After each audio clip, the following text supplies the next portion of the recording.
All right, hey guys.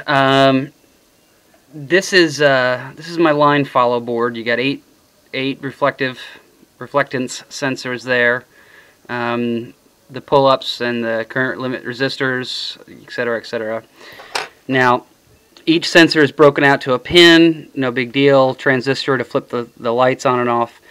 But I don't want to steal 8 pins from the main microprocessor on the robot. So I got to figure out a support chip here. Originally, it was an I/O expander, a digital I/O expander via I2C, which, well, I don't want to get into it, but it isn't going to work. And not to mention it's digital. I did some fudging with these resistors. I got them just right. So I had a really, really high and a really, really low signal. I mean, it was nice and clean, and to become digital. In hindsight, I'm thinking that if I'm going to add a support chip, I might as well go ahead and do ADC. So you can do calibrations. You can take an ADC reading with the LEDs off and on, and compare to deal with ambient light. So it all comes down to that chip right there, a support chip for this guy. And here are my options. Option number 1 is this guy right here, which is a 8 ADC chip via I2C. It's SMD, so it would be really small, but it is nightmarish in terms of the I2C communications protocol. I mean, it is nightmarish. Even with an Arduino library and or a prop object, it's just horrendous. And if this were to be attached to the pickaxe version of the robot that this attaches to, I can't imagine giving this to a pickaxe newbie and having them decipher the I2C protocol for this. So this is really not an option.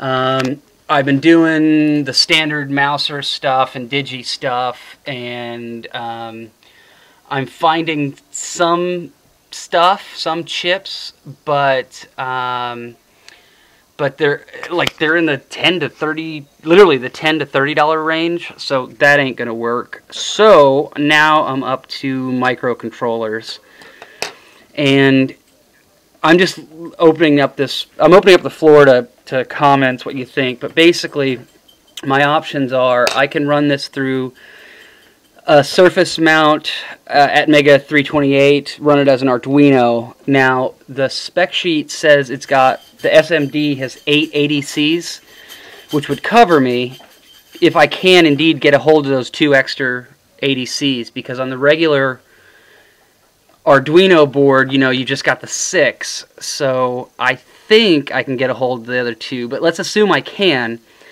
It does eliminate the I2C lines, because the 2 of the ADCs are the I2C lines. So even if I could get a hold of those 2 extra ADCs on the surface mount version, I'm still back to 6 after I steal 2 of them for the I2C communication.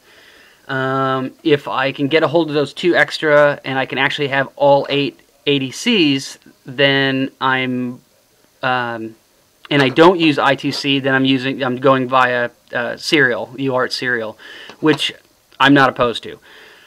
Whew.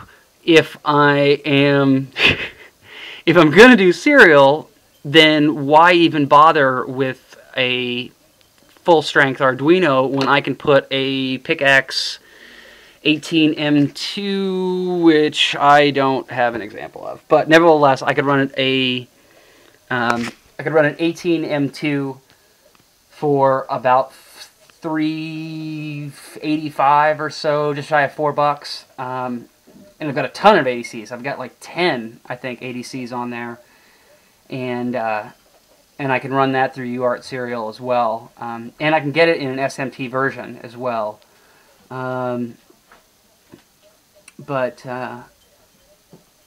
Okay, so oh, and SPI, I can't use an MCP 3208 because that's SPI, and the new Pickaxe M2s won't do SPI, and the same board has got to be universal for Arduino, Pickaxe, and Prop.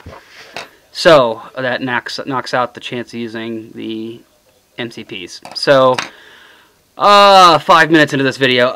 So I will open up the floor to comments and questions. What your thoughts are in terms of potential microcontroller options, and how the hell to read 8 sensors and turn 8 data lines, 8 signal lines into 2 data lines. 5:33. Yeah, okay, almost a 6-minute video. That's enough. Okay, there you go. There's my conundrum. Sock it to me. Thanks, guys. Ding!